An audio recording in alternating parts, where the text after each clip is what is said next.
This morning it looks like somebody blew up the Kakhovka Dam in southern Ukraine. The rushing wall of water wiped out entire villages, destroyed a critical hydropower plant, and as of tonight puts the largest nuclear reactor in Europe in danger of melting down. So if this was intentional, it was not a military tactic, it was an act of terrorism. The question is, who did it? Well, let's see. The Kakhovka Dam was effectively Russian. It was built by the Russian government. It currently sits in Russian-controlled territory. The dam's reservoir supplies water to Crimea, which has been, for the last 240 years, home of the Russian Black Sea Fleet. Blowing up the dam may be bad for Ukraine, but it hurts Russia more. And for precisely that reason, the Ukrainian government has considered destroying it.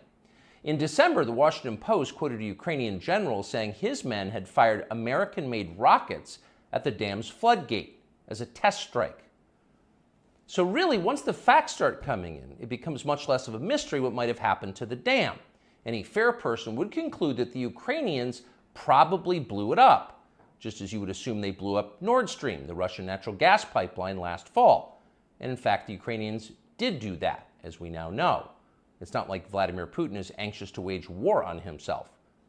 Oh, but that's where you're wrong, Mr. and Mrs. Cable News consumer. Vladimir Putin is exactly that sort of man, the sort of man who'd shoot himself to death in order to annoy you. We know this from the American media, which wasted no time this morning in accusing the Russians of sabotaging their own infrastructure. Bill Kristol, the man who once told us that Saddam Hussein was responsible for 9/11, immediately denounced Putin as a war criminal and even more savagely compared him to Donald Trump. The rest of the pundit class made similar, clearly coordinated noises. Putin did it! Putin did it! And their reasoning was simple. Putin is evil, and evil people do evil things purely for the dark joy of being evil.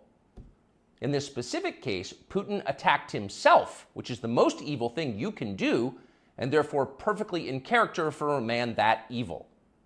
That was their explanation. No one who's paid to cover these things seemed to entertain even the possibility it could have been the Ukrainians who did it. No chance of that. Ukraine, as you may have heard, is led by a man called Zelensky. And we can say for a dead certain fact that he was not involved. He couldn't have been. Zelensky is too decent for terrorism. Now, you see him on television, and it's true you might form a different impression. Sweaty and rat-like, a comedian turned oligarch, a persecutor of Christians, a friend of BlackRock. But don't believe your own eyes. Actually, Mr. Zelensky is a very good man. The best, really. As George W. Bush once noted, he is our generation's Winston Churchill. Of all the people in the world, our shifty, dead-eyed Ukrainian friend in the tracksuit is uniquely incapable of blowing up a dam. He's literally a living saint, a man in whom there is no sin. That's why Lindsey Graham is so attracted to him. They're just two good people, hanging out together and being good. And like all good people, when they meet in person, they spend a lot of time talking about killing people and laughing like friends do. Here's the pair last week. Free or die. Free or die. Now you are free. Yes. And we will be. And the Russians are dying.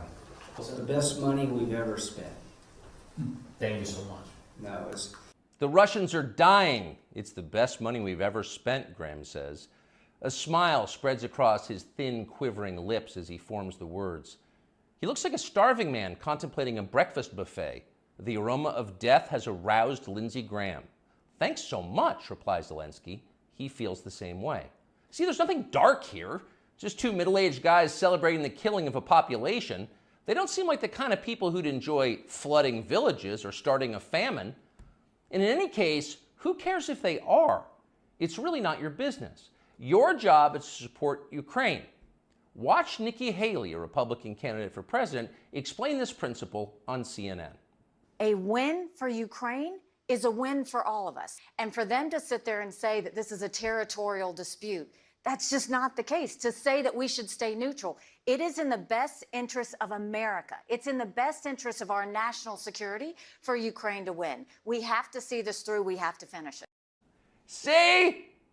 It's very easy to understand. It is vitally important for you to support Ukraine because it's necessary for Ukraine to be supported by you. your support is mandatory until it's finished, whatever it is, and whatever that means. So shut up and support Ukraine, or else you're in trouble. Back when they still taught logic, statements like this were known as tautologies. Something is true because it is. The more you repeat it, the truer it becomes. It's a self-reinforcing reality. There was a time when tautologies were considered illegitimate arguments, not to mention hilariously stupid. Only dumb people talk like that. Now everybody in power talks like that. Diversity is our strength. Trans women are women. Zelensky is Churchill. It's all self-evidently true. Doesn't need an explanation, and don't ask questions. Sound familiar? Of course it does. That's the pap they're serving us day after day in steaming, lumpy portions. By this point, it's possible that American citizens are the least informed people in the world. Your average yak herder in Tajikistan knows who blew up the Nord Stream pipeline. It's obvious. Does he think some skinny dude in a dress is actually a girl? Come on. That idea would never occur to him. You've got to be lied to at full volume over a period of years in order to reach conclusions like that. And of course, we have been. The media lie. They do. But mostly they just ignore the stories that matter. What's happened to the hundreds of billions of US dollars we've sent to Ukraine? No clue. Who organized those BLM riots 3 years ago? No one's gotten to the bottom of that. What exactly happened on 9/11? Well, it's still classified. How did Jeffrey Epstein make all that money? How did he die? How about JFK? And so endlessly on. Not only are the media not interested in any of this, they are actively hostile to anybody who is. In journalism, curiosity is the gravest crime.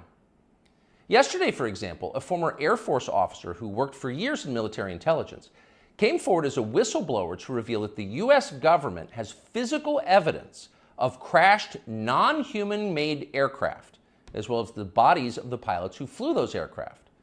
The Pentagon has spent decades studying these otherworldly remains in order to build more technologically advanced weapons systems. Okay, that's what the former intel officer revealed, and it was clear he was telling the truth. In other words, UFOs are actually real, and apparently so is extraterrestrial life. Now we know. In a normal country, this news would qualify as a bombshell, the story of the millennium. But in our country, it doesn't. The whistleblower's account ran on a technology website called The Debrief, which you've probably never heard of. The Washington Post had that story, but decided not to run it. The New York Times, meanwhile, just pretended it never happened. On the front page of the New York Times website this morning, there were 5 stories about Ukraine, as well as 4 stories apiece about Donald Trump, trans people, and climate change, the usual lineup. There was nothing at all about how an alien species is flying hypersonic aircraft over our cities. Not one word. So if you're wondering why our country seems so dysfunctional, this is a big part of the reason. Nobody knows what's happening.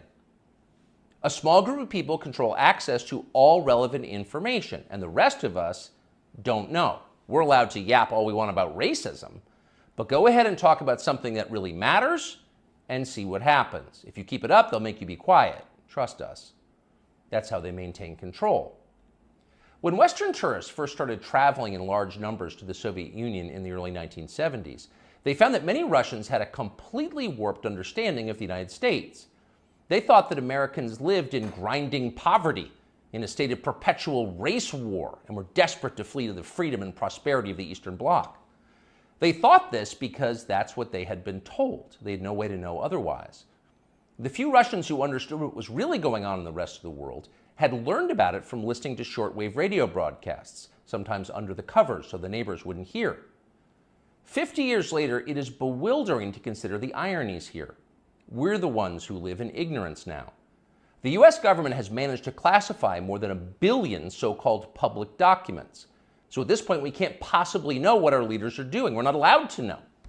By definition, that is not a democracy. Yet it's fine with the media. Secrecy is a powerful tool of control. Stop asking how we got so rich. Here's another story about racism. Go eat each other. That's the program. That's how most of us now live here in the United States. Manipulated by lies, silenced by taboos. It is unhealthy and it's dehumanizing, and we're tired of it. As of today, we've come to Twitter, which we hope will be the shortwave radio under the blankets. We're told there are no gatekeepers here. If that turns out to be false, we'll leave. But in the meantime, we are grateful to be here. We'll be back with much more very soon.